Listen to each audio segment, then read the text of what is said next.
Hello everyone, welcome to the genius squad. मैं हूं आपकी मैथ्स टीचर। तो आज हम करेंगे क्लास 12 का chapter first, relation and function. इसमें हम पहले करेंगे रिलेशन क्या होता है, फंक्शन क्या होता है, देन उनके एग्जांपल्स भी करेंगे।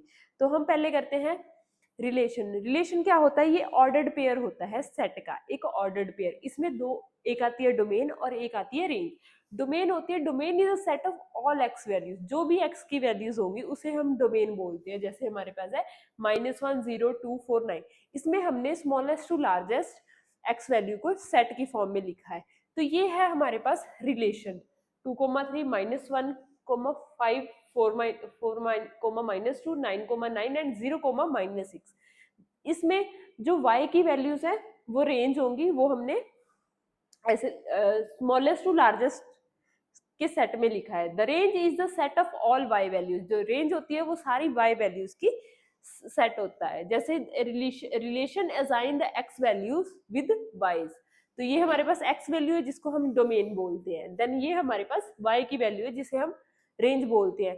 This relation can be written as, जैसे वन को असाइन किए रेंज की 6 वैल्यू, तो 1,6, देन 2 2 2,2 3,4 एंड 4,8 5,10। देन इसमें आते हैं आगे हमारे फंक्शन। फंक्शन एफ, फंक्शन को हम एफ से डोनेट करते हैं। From a set A to set B is a rule of correspondence that assign to each element x in a set A exactly one element y in the set B. मतलब set A की domain की हर एक x की value के लिए एक value assign की जाती है वाई में से, मतलब सेट बी में से, जिसको हम रेंज बोलते हैं। Must use all the x, हमें एक्स की सारी वैल्यूज यूज करनी है, पर हर एक एक्स को एक ही वैल्यू देनी है, एक से ज्यादा वैल्यू असाइन नहीं करनी। The x values can only be assign to one y. ठीक है, तो अगर ये दोनों कंडीशन सेटिस्फाई होती है किसी भी रिलेशन में, तो उसे हम बोलते हैं फंक्शन। तो देन आता है हमारे पास, ये हमारे पास एक रिलेशन दिया हुआ है, तो हमने देखना है कि ये फंक्शन है कि नहीं। तो इसमें क्या है कि हर एक एक्स की वैल्यू के लिए, डोमेन की वैल्यू के लिए एक वैल्यू वाई की रेंज की असाइन की गई है। तो ये इसमें must use all the x, हमने सारे एक्स यूज किए। Then the x values can only be assigned only one y. तो इसमें हर एक एक्स के लिए सिर्फ एक वाई ही चूज किया है, एक से ज्यादा नहीं। जैसे 1 के लिए भी 4 है, 2 के लिए भी 4 है, ऐसा नहीं है इसमें कि 1 के लिए 4 भी है, 1 के लिए 6 भी है। तो ये भी क्या है हमारे पास एक फंक्शन। देन हमारे पास क्वेश्चन आता है, ये भी एक एग्जांपल है। इसमें क्या है कि 1 को एक वैल्यू असाइन की गई है, बट 2 को दो वैल्यूज असाइन की गई है, 4 एंड 10। तो इसको हम फंक्शन नहीं बोलेंगे, इस रिलेशन को हम फंक्शन नहीं बोलेंगे, क्योंकि 2 वाज असाइन बोथ 4 एंड 10। इसमें x की वैल्यू 2 को दो वैल्यूज असाइन की गई है, 4 एंड 10। ये रिलेशन फंक्शन नहीं है। क्यों नहीं है? क्योंकि दो वैल्यूज असाइन की गई है। देन ये भी हमारे पास एक एग्जांपल है जिसमें x की वैल्यूज को y की वैल्यूज असाइन की गई है, बट 3 को छोड़ के।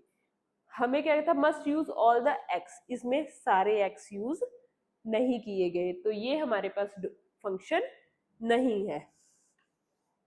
देन ये भी एक आ गया रिलेशन हमारे पास, x डोमेन की सारी वैल्यूज के लिए एक एक रेंज की वैल्यू, y की वैल्यू साइन की गई है। जैसे 1 के लिए 6 है, 2 के लिए 2 है, 3 के लिए 2 है, 4 के लिए 6 है, 5 के लिए 10 है। Must use all the x, इसमें हर एक x को यूज किया गया है, और x value can be assigned to one y। हर एक x के लिए एक ही y है, तो ये क्या हुआ हमारे पास फंक्शन। देन आता है फंक्शन नोटेशन। फंक्शन को हम कैसे लिखते हैं? f, हम फंक्शन को f से डोनेट करते हैं, ब्रैकेट में लिखते हैं x। x मतलब जो राइट हैंड से, this means the right hand side has a variable x। इसका मतलब होता है कि राइट हैंड साइड पे हमारे पास वेरिएबल्स हैं, सिर्फ x वेरिएबल है। इसकी जगह y भी हो सकता है, तो यहाँ पे x की जगह हम y यूज करेंगे। देन ये हमारे पास इक्वेशन है, रिलेशन है, जहां हम इसे फंक्शन बोल सकते हैं। The left hand side does not means f times x। इसका मतलब ये नहीं है कि f टाइम्स x होगा, इसका मतलब है कि इस फंक्शन में हमारे पास x वेरिएबल है। ठीक है। The left hand side of this equation is a function notation. It tells two things. ये हमें दो चीजें बताती हैं कि हमारे पास फंक्शन है f एंड वेरिएबल है x. देन ये हमें इक्वेशन, जैसे हमने ये फंक्शन किया, हमने x की जगह 2 पुट कर दिया, x की वैल्यू हमने 2 पुट कर दी, तो हम जहां जहां x है वहां वहां 2 पुट कर देंगे तो हमारे पास आ जाएगी 8 value. So we have function called f that have the variable x in it. इसमें x वेरिएबल है. हमने क्या किया, हमें क्वेश्चन आ गया फाइंड f2, तो हम x की जगह 2 लिखेंगे. This means to find the function f and instead of having x in it put 2, x को हमने 2 पुट कर दिया. डोंट फॉरगेट, ये चीजें नहीं भूलनी कि पहले हमने वेरिएबल की पावर्स सॉल्व करनी है, देन उसको मल्टीप्लाई करना है, फिर उसके बाद एडिशन और सब्ट्रैक्शन करनी है. ठीक है, आगे हम सेम क्वेश्चन है, हमने -2, x की जगह हमने -2 पुट कर दिया, देन हमने -2 पुट किया तो हमारे पास 20 आंसर आ गया. दिस मीन, इसका मतलब है कि हमने x की जगह -2 पुट कर दिया, फंक्शन हमारे पास f ही है. देन एफ के, अब x की जगह हमने k पुट कर दिया, तो हमने एफ के फाइंड करना है, तो f की जगह k पुट करेंगे तो 2k स्क्वायर -3k + 6 आ जाएगा.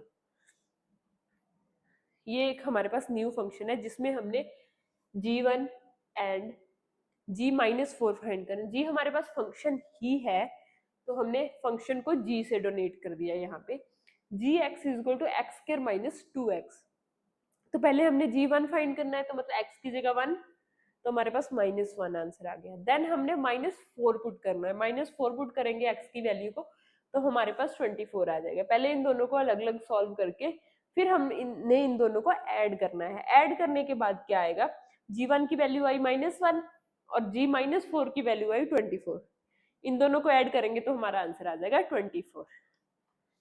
Then at the last thing we need to learn about the functions के बारे में, दो illegals जो हमें इस functions में नहीं करनी होती. You can't divide by 0. किसी भी function में डिनोमिनेटर में हमने 0 नहीं रखनी. अगर हमारे पास कोई भी फंक्शन फ्रैक्शन में आता है तो उसका जो डिनोमिनेटर है वो कभी 0 नहीं होना चाहिए. ठीक है, और हमने ना ही स्क्वायर रूट लेना है. स्क्वायर रूट इसलिए नहीं लेना क्योंकि अगर हम स्क्वायर रूट लेंगे और हमने x-2 लिया और x की वैल्यू हमने 2 पुट कर दी, वो 0 आ जाएगा. और नेगेटिव भी नहीं आना चाहिए, even root of the negative number. तो जो स्क्वायर रूट का नंबर है वो कभी नेगेटिव नहीं आना चाहिए. तो ये है find the domain of the following. तो हमारे पास ये 2x - 1 है. Note there is nothing wrong with top 0. इसमें हम ऐड होगा तो इसमें ये 0 नहीं हो सकता. तो हमने देखना है नीचे x - 2, ये 0 हो सकता है अगर हमने x की वैल्यू 2 पुट कर दी. तो हमने इसमें x की वैल्यू 2 पुट नहीं करनी क्योंकि ये हमारे पास पहले ही रूल दिया हुआ इलीगल हो जाएगा अगर हमने x की वैल्यू 2 पुट की. तो उससे कोई मतलब नहीं है कि आप कौन सी वैल्यू से डिवाइड कर रही हो या कौन सी वैल्यू x की पुट कर रही हो. बस ये ध्यान रखना है कि x की वैल्यू ऐसी पुट करनी है कि डिनोमिनेटर 0 ना आए, कोई रियल नंबर ही आए.